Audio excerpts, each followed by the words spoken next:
Hello guys, for today's video ay gagawa tayo ng fruit salad.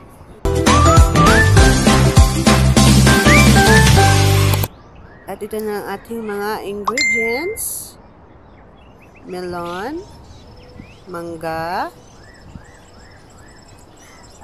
apple, meron tayong papaya, at meron tayong saging at oranges. Ayan.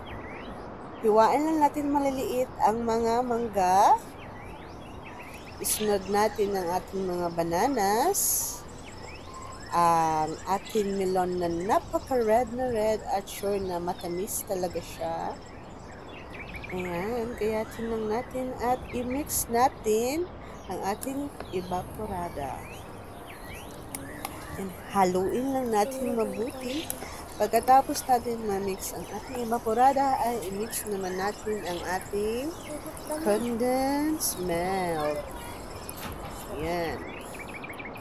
Bali, tigdadalawang condensed at tigdadalawang evaporada ang aking ginamit para sa aking fruit salad. At ito na ang ating finished product. Thank you for watching. Be kind and be blessed.